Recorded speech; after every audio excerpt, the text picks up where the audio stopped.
This channel does not promote any violent, harmful, or illegal activities. All content provided by this channel is meant for an educational purpose only. শুরুতেই আবহাওয়ার খবর দিতেই হবে, তার কারণ জ্যৈষ্ঠ মাসেই বৃষ্টি ঝেঁপে আসছে, পূর্বাভাস এমনটাই। ফলে দুয়ারে দুর্যোগ কথা আমরা বলতেই পারি। এই মুহূর্তে আগামী সপ্তাহে 3 দিন ভারী থেকে অতি ভারী বৃষ্টির পূর্বাভাস দক্ষিণবঙ্গে। মঙ্গলবার উত্তর বঙ্গোপসাগরে নিম্নচাপ সৃষ্টির সম্ভাবনা রয়েছে। বুধবার থেকে বৃষ্টি বাড়বে, হলুদ সতর্কতা জারি। বুধবার দক্ষিণ 24 পরগনা, পূর্ব মেদিনীপুরে ভারী বৃষ্টির সতর্কতা রয়েছে। বৃহস্পতিবার দক্ষিণের 5 জেলায় ভারী বৃষ্টির সতর্কতা। ভারী বৃষ্টি হতে পারে আরও 2 পরগনা, 2 24 পরগনা, 2 মেদিনীপুর এবং ঝাড়গ্রামে। শুক্রবার দক্ষিণের 7 জেলায় হলুদ সতর্কতা জারি। শুক্রবার পশ্চিমের জেলায় ভারী বৃষ্টির পূর্বাভাস রয়েছে। আগামী সপ্তাহে বিক্ষিপ্ত ভারী বৃষ্টি। উত্তরবঙ্গে আপাতত রোজই বৃষ্টির সম্ভাবনার কথা জানাচ্ছে হাওয়া অফিস। সৌভিক আমার সহকর্মী এই মুহূর্তে আমার সঙ্গে রয়েছেন। সৌভিক, এখনো পর্যন্ত যা জানা যাচ্ছে, আমি একটা সংক্ষিপ্ত সার দর্শকদের সামনে তুলে ধরার চেষ্টা করলাম। তোমার কাছ থেকে আমি একটু বিস্তারিতভাবে জানতে চাইবো, তাহলে আগামী বেশ কিছু দিনে কি পূর্বাভাস দিচ্ছে আবহাওয়া দফতর? দেখো, হাওয়া অফিস থেকে যেটা বলা হচ্ছে, বর্ষা কিন্তু এবার অনেকটাই আগে চলে আসলো। অর্থাৎ আমরা জানি যে এই কেরলে কিন্তু জুন মাসে বর্ষা প্রবেশ করে, সেক্ষেত্রে 8 দিন আগে ইতিমধ্যেই বর্ষা কেরলে প্রবেশ করেছে। এবং যা অবস্থা তার থেকে কিন্তু যেটা হাওয়া অফিস থেকে বলা হচ্ছে, নির্দিষ্ট কোনো সময় বলা হচ্ছে না, কিন্তু আগামী সপ্তাহের মধ্যেই কিন্তু প্রথমে উত্তরবঙ্গে এবং পরবর্তীকালে দক্ষিণবঙ্গে কিন্তু এই মৌসুমি বায়ু প্রবেশ করবে। এবং আমরা জানি যে এই মৌসুমি বায়ু কিন্তু সাধারণত জুন মাসে কিন্তু প্রবেশ করে, এবং সেক্ষেত্রে কিন্তু 8 দিন আগে বঙ্গে ভারতবর্ষে ইতিমধ্যে বর্ষা প্রবেশ করেছে, এবং পাশাপাশি উত্তর ভারতেও কিন্তু বর্ষা প্রবেশ করেছে, এবং বাংলাতেও কিন্তু বর্ষা অনেক সময়ের আগেই প্রবেশ করতে চলেছে। এবং এই মুহূর্তে কিন্তু যা পরিস্থিতি, যেহেতু প্রচুর পরিমাণে ময়েশ্চার রয়েছে, তার জন্য কিন্তু বৃষ্টির একটা পরিস্থিতি কিন্তু সারা বঙ্গ জুড়েই রয়েছে।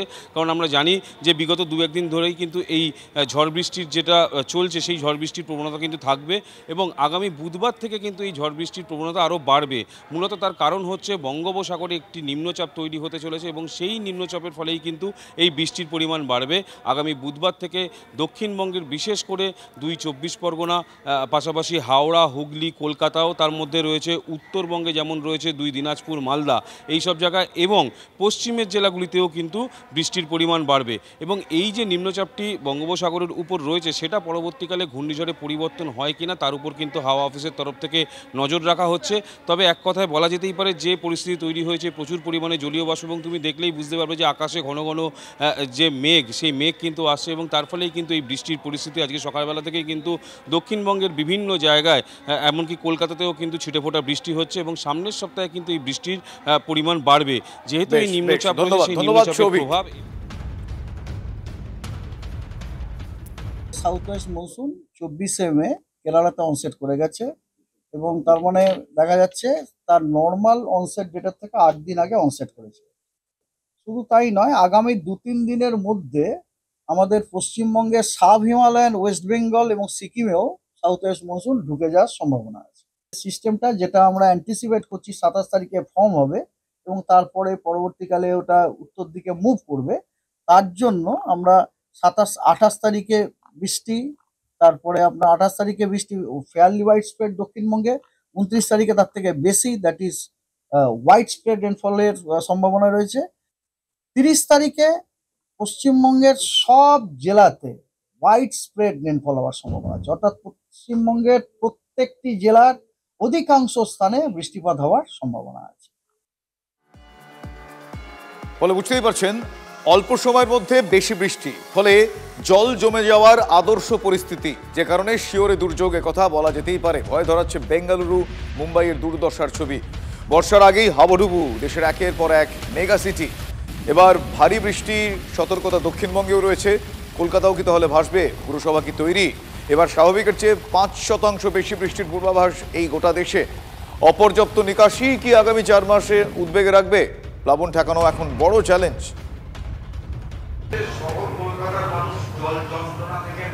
হ্যাঁ, মুক্তি আগের বারই পেয়ে গেছে। আগের বারও সেরকম জল জমে অ্যাবনর্মাল জলে, ওই যেটা বললাম 2-3 ঘন্টা 4 ঘন্টা, ব্যাঙ্গালোরের ছবি দেখছিলাম, মারাত্মক জল জমেছে, যেটা হাইটেক সিটি। আশা করি কলকাতায় এরকম কোনোদিন হবে না। আমরা তো লোটেক, তাই আমাদের এরকম হবে না। আমরা তো সেন্ট্রাল গভর্নমেন্টের ওইসব হাইটেক সিটি অত টাকা পাই না, কিন্তু তার মধ্যে আমাদের নিজেদের যা আছে তাতে আমরা করে যাই। 200 মিলিমিটার বৃষ্টিও যদি কলকাতায় হয় 24 ঘন্টা ধরে, তাহলে এই জোয়ার ভাটারটাও যদি আমি ধরে নিই, তাহলে 8-9 ঘন্টা 10 ঘন্টা ম্যাক্সিমাম ধরুন ওয়াটার লগিং হতে পারে। 200 মিলিমিটার বৃষ্টি হলে লক গেট বন্ধ থাকে, আর যদি লক গেট বন্ধ না থাকে, বৃষ্টি হচ্ছে আর বেরিয়ে যাচ্ছে, তাহলে 1-8 ঘন্টার বেশি হয় না। ডিজাস্টারের তরফ থেকে আমরা বলতে পারি আমাদের এখন নিজস্ব রাজ্যে আমরা টিম তৈরি করেছি। কর্নাবল ডিস্ট্রিক্ট যত 13খানা আছে সেখানে আছে, তারা এই কাজটা খুব ভালোভাবে করতে পারবে। এনডিআরএফের দরকার পড়বে না, আমরা নিজে করতে পারবো। বিগত দিনের অভিজ্ঞতাতে যে ত্রুটিগুলো ছিল অনেকটাই আমরা কভার আপ করতে পেরেছি। কোথায় প্রস্তুতি আপনি আমায় বলুন না, গত বছরের সঙ্গে এবছরের পার্থক্য কি, বা তার আগের বছরের সঙ্গে এবছরের পার্থক্য কি? 200 মিলি বৃষ্টি হতে হবে না, একটানা 1 ঘন্টার যদি একটা বৃষ্টি হয়, আপনি দেখুন কি অবস্থা। শুধু ফটো উঠছে আর আপলোড হচ্ছে, এই ফটো ওঠা আর আপলোডের পদ্ধতি যে কতটা ফেক, সেটা একজন পাড়ার কাউন্সিলর মাত্র জানে।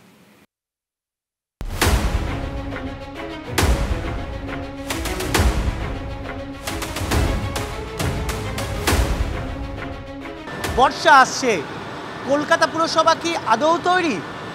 কলকাতা পুরসভার নিকাশি বিভাগ বলছে যে সবকটি পাম্পিং স্টেশনের নিকাশি পাম্পগুলো ইতিমধ্যেই সব কিছু ত্রুটি মেরামত করা হয়েছে। কলকাতায় গতবারই দেখা গিয়েছিল জল অনেকটাই কম জমছে, কিন্তু এবারও কি জল একেবারেই জমবে না? কলকাতা পুরসভার নিকাশি বিভাগ বলছে যে কিছু কিছু পকেটে জল জমবে, কিন্তু দ্রুত তা নিষ্কাশিত হয়ে যাবে এবং বাকি এলাকাগুলোতে জল জমবেই না, এমনই দাবি করেছে কলকাতা পুরসভার নিকাশি বিভাগ।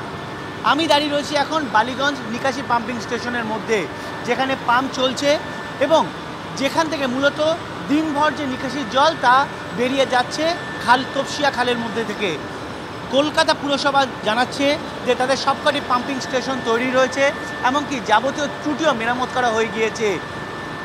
পরীক্ষা বাকি বর্ষা এলেই, এবং তখনই বোঝা যাবে নিকাশি পাম্পিং স্টেশন কতটা প্রস্তুত রয়েছে।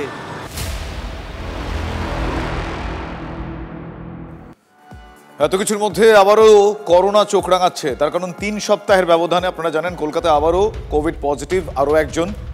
আলিপুরের বেসরকারি হাসপাতালের পর এবার কাঁকুরগাছি নার্সিংহোমে এক প্রসূতির দেহে এই ভাইরাসের অস্তিত্ব পাওয়া গিয়েছে। এর আগে মে মাসের প্রথম সপ্তাহে আপনাদের অনেকেরই মনে আছে কোভিডে আক্রান্ত হন এক মহিলা। আলিপুরের একটি বেসরকারি হাসপাতালে তাকে ভর্তি করা হয়েছিল। করোনার এই নতুন ভ্যারিয়েন্টে কি কি উপসর্গ সেগুলো এই মুহূর্তে আপনারা গ্রাফিক্যাল প্রেজেন্টেশনে দেখতে পাচ্ছেন। হালকা জ্বর, দুর্বলতা, কাশি, গলায় সংক্রমণ। এই মুহূর্তে এই নতুন ভ্যারিয়েন্ট কোন পথে এগোতে পারে চিকিৎসকরা সেই পথটা ধরার চেষ্টা করছেন, তবে অযথা ভয় না পেয়ে সচেতন থাকার বার্তা তারা দিচ্ছেন। সময়ের সঙ্গে সঙ্গে আরও সতর্কতা জারি হবে বলে আমাদের আশা।